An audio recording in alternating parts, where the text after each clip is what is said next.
Hey, good day to you. This is Todd. I am a regular dude walking in the Word. We are continuing our journey through Genesis. We're episode 59 right now, and this is entitled "Abraham Tries to Wheel and Deal the Impossible." Okay, trying to wheel and deal with God, it's not going to work out so well, and God is in control of the whole thing. You're going to see here. Today's episode is taken from Genesis 18, verses 20 through 33. So if you have your Bibles like I do, right here, let's get started. Genesis 18, verses 20 through 33. All right, so follow along with me as I read. It says, "Then the Lord said, the outcry against Sodom and Gomorrah is so great and their sin so grievous that I will go down and see if what they have done is as bad as the outcry that has reached me. If not, I will know." Verse 22, "The men turned away and went toward Sodom, but Abraham remained standing before the Lord. Then Abraham approached him and said, 'Will you sweep away the righteous with the wicked? What if there are 50 righteous people in the city? Will you really sweep it away and not spare the people, the place for the sake of the 50 righteous people in it? Far be it from you to do such a thing, to kill the righteous with the wicked, treating the righteous and the wicked alike. Far be it from you. Will you not judge the earth?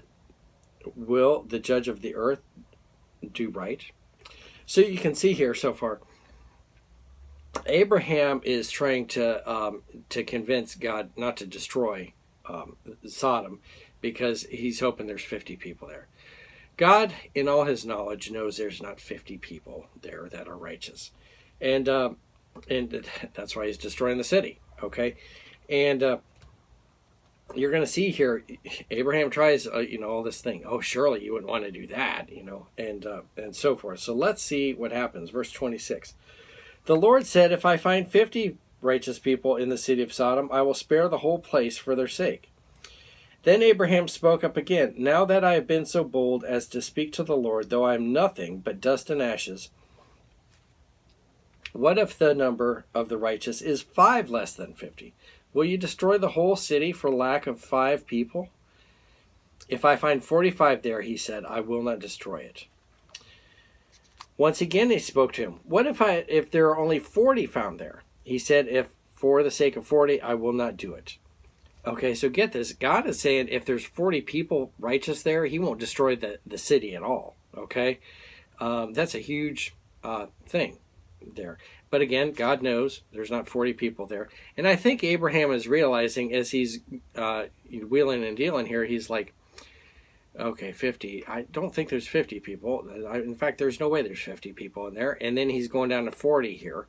And you're going to see him go down because as he thinks about it, he probably can't name off on his hand the number of people righteous in that city at all. The only people there that would be righteous is Lot and his family, and they're kind of questionable right now. Okay? Verse 30, "Then he said, 'May the Lord not be angry, but let me speak. What if only 30 can be found there?' He answered, 'I will not do it if I find 30 there.' Abraham said, 'Now that I have been so bold as to speak to the Lord, what if only 20 can be found there?' He said, 'For the sake of 20, I will not destroy it.' Then he said, 'May the Lord not be angry, but let me speak just once more. What if only 10 can be found there?' He answered, 'For the sake of 10, I will not destroy it.' When the Lord had finished speaking with Abraham, he left, and Abraham returned home." Okay, so we conclude this with the amount of 10. It started at 50. God said, I won't destroy the whole city of Sodom if there are 50 found there. And Abraham wheels and deals down to 10 people, okay? And they both then go their separate ways. I believe when they're walking away, God knows what's happening, and God knows there's not 10 people there that are righteous. And as Abraham is walking away, he is counting in his head, I believe. He's counting, he's like, okay, there's Lot and his wife, his 2 daughters, the future son-in-laws. Maybe they wouldn't work. And then he tries to think of other friends there, and people he knows, and he puts them in his mind and puts them right back out of his mind because they wouldn't be righteous. Okay, so as they part ways here, Abraham is probably puzzled, is probably thinking, oh, I hope there's some people there that follow God that I don't know about, because otherwise that whole city is in trouble.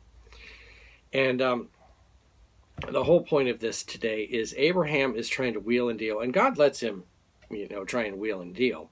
But God is in control of the whole thing. And you're going to see kind of a surprise next episode when we talk about this again, that Abraham tries to wheel and deal, but God is in control, and God lets him do it. And the thing is, Abraham is trying to wheel and deal the impossible. There's not that many people there, so it's impossible for that to happen. But God is in control of this whole thing. All right, so join us tomorrow. We're going to talk about this passage again and a different implication of the whole thing. Thanks for watching. I'm just a regular dude walking in the Word, and I look forward to seeing you tomorrow as we continue our journey right here through the book of Genesis. Lord's blessing. I'll see you then.